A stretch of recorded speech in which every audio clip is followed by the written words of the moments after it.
তখন সে অনেক ধৈর্যশীল সাহাবী বললেন, ঠিক আছে, 2-4 দিন দেখা যাক যে আল্লাহ তাআলার রহমত আসে কিনা।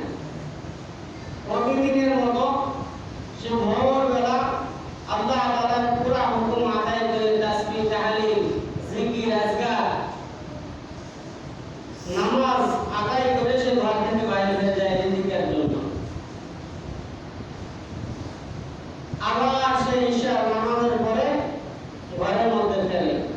এরকম 4 দিন, 5 দিন, 10 দিন এরকম কেটে গেছে।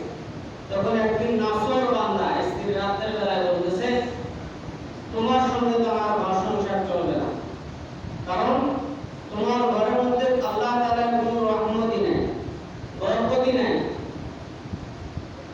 তখন ওই সাহাবী বলতেছে, কেন বরকত নাই?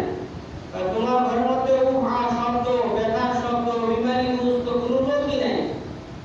আমাদের যদি বিমারি হয়, অল্প একটু বিমারি আসে, তো আমরা খুব অস্থির হয়ে যাই, বলতে থাকি আল্লাহ পাক রব্বুল আলামিন শুধু আমাকেই দেখছে। এই কথা দ্বারা আল্লাহ তাআলার শুকরিয়া নষ্ট হয়ে যায়, নাশুকরি হয়। এই সাহাবী কি করছে? ওই রাতে 2 হাত উঠাইছে আর স্ত্রীকে বলছে, আমার জুব্বা এটা খুলে দাও। 2 হাত তুলে রাখছে, স্ত্রী তার পাঞ্জাবি জুব্বাটা খুলছে। তো স্ত্রীকে বলছে যে আমার 2 বগলের দিকে দেখো। তো স্ত্রী দেখে 2 বগলের মধ্যে বড় 2টা বাঘি, বড় 2টা কাঠ, বড় 2টা ফুরা পেকে টস টস করতেছে। তখন স্ত্রী এটা দেখে স্বামীর মুখের দিকে তাকা 2 চোখের পানি ছেড়েছে। তখন বলতেছে যে আমি আজ 10 দিন তোমার সঙ্গে, তুমি যে অসুস্থ, এই অসুস্থটাই আমি বুঝতে পারি না। তাহলে আমার মতন কপাল ঘোরার কেউ নাই এই আল্লাহর জমিনের মধ্যে, আমার মতন কপাল ঘোরা স্ত্রী আর নাই। তখন বলতে, তুমি শব্দ তো কখনোই ব্যবহার করো না, এটা তো অনেক যন্ত্রণাদায়ক। আমরা বুঝি সকলে, যদি একটা বিষ ফোড়া হয় তো অনেক জ্বর আসে, অনেক ব্যথা অনুভব হয়। যদি হাতের মধ্যে হয়, কপালের মধ্যে হয়, পিঠের মধ্যে হয়, পায়ের মধ্যে হয়, অনেক বেদনা আসে, যন্ত্রণা আসে। তখন স্ত্রী বলতেছে, তুমি কিভাবে সহ্য করো? তখন বলতেছে, আল্লাহ পাক রব্বুল আলামিন এই 2টা বাঘি, 2টা ফোড়া আল্লাহ তাআলা আমার নিয়ামত স্বরূপ দিয়েছে।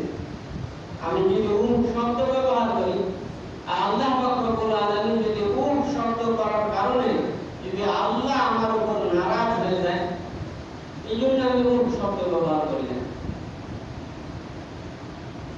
তাদের আল্লাহ তাআলার উপর আকীদা, তাদের বিশ্বাস, আল্লাহ তাআলার প্রতি ভালোবাসা কি পর্যায়ে, কিরকম ছিল। আর আমাদের উপর, আমরা আল্লাহ তাআলার উপর ভালোবাসা, হৃদয়তা, মহব্বত কিরকম আমাদের বলেন? জুম্মার আযান হইতেছে, তবুও আমার যে নিজস্ব জমিনের মধ্যে কাজ, এই কাজকে ছাড়তে পারতেছি না। যোহরের আযান হইতেছে, দোকানের মধ্যেই আছে। আসরের আযান হইতেছে, নিজ কাজের মধ্যেই আছে। আল্লাহ পাক রব্বুল আলামিন যে মুয়াজ্জিন সাহেবের মাধ্যম দিয়ে ডাকতেছে, আল্লাহু আকবার, আল্লাহু আকবার, আল্লাহ তাআলা সবচাইতে বড়। দুনিয়ার মধ্যে যা কিছু আছে জমিনের মধ্যে, সবচাইতে আল্লাহ তাআলার হুকুম বড়। তো যে আমার চাইতে আল্লাহ তাআলার হুকুম বড়। আমার এখন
এটা হুসাইন বলবে না, আব্দুল্লাহ বলবে না, সঙ্গে সঙ্গে বলবে মুর্দা কখন দাফন হবে, মুর্দা জানাজা কখন হবে।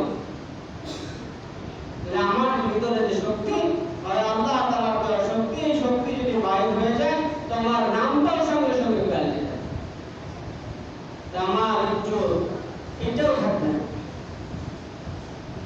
এই জন্য আল্লাহ তাআলার হুকুমে আমরা চলাফেরা করি, দেখি আল্লাহ তাআলার হুকুমে দেখি, বলি আল্লাহ তাআলার হুকুমে বলি, চলি আল্লাহ তাআলার হুকুমে চলি।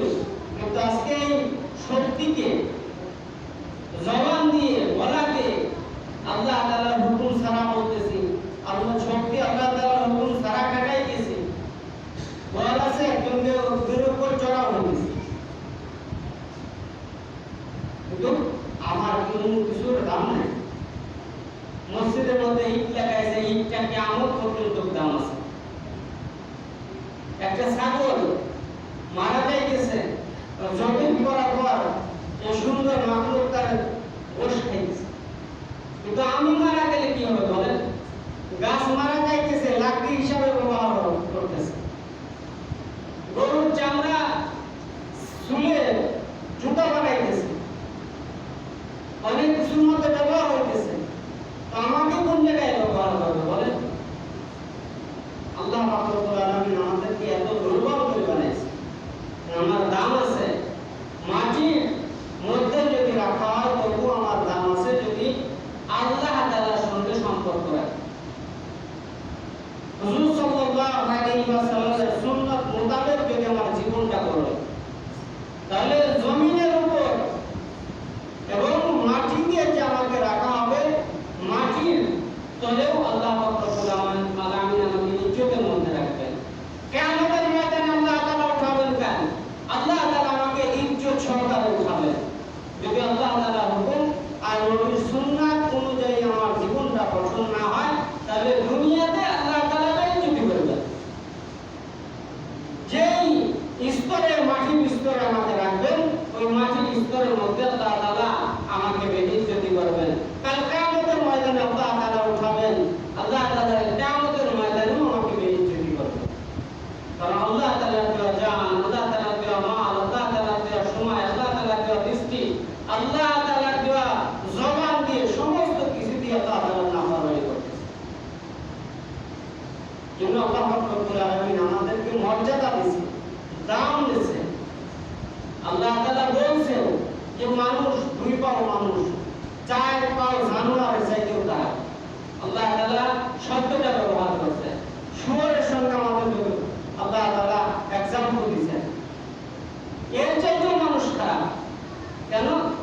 শুয়োরের আচরণ, খিনজিরের আচরণ যদি আমার মধ্যে থাকে, তাহলে আমি ওর চাইতেও খারাপ।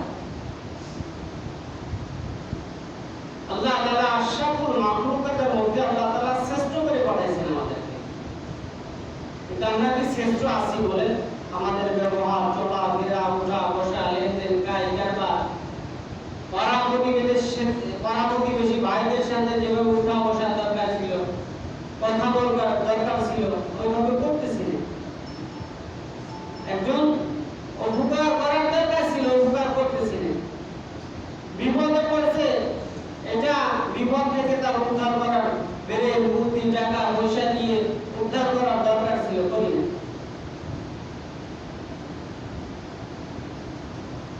এই জন্য আমাদের উপর আল্লাহ তাআলার গজব। আল্লাহ তাআলার হুকুম আর নবীর সিফাতের মধ্যে যতক্ষণ পর্যন্ত আমরা আবদ্ধ না হব, ততক্ষণ পর্যন্ত আল্লাহ তাআলার রহমত আসবে। যেন আল্লাহ তাআলার রহমত আসার একটাই লাইন, সেটা হলো আল্লাহ তাআলার পুরা হুকুম আবার নবীর সুন্নাতকে ইত্তেবা করা, প্রত্যেকটা সুন্নাত মানা। আর যদি আল্লাহ তাআলার হুকুম আর সুন্নাতকে মানি, আল্লাহ পাক রব্বুল আলামিন আল্লাহ তাআলার শানকে আমার দিয়ে দিবেন, আল্লাহ তাআলা ইজ্জত দিবেন, আল্লাহ তাআলা রিজিকের অভাব দূর করে দিবেন। ব্যবসার কারণে যদি আমার নামাজ ছুটে যায়, আল্লাহ পাক রব্বুল আলামিন কাল কিয়ামতের ময়দানে কারুনের সঙ্গে আমাকে হাসর নাসর করাবেন। রাজনৈতিক কারণে যদি আমার নামাজ ছুটে যায়, কাল কিয়ামতের ময়দানে আল্লাহ তাআলা ফিরাউনের সাথে আমার উঠাবে এবং বসাবে।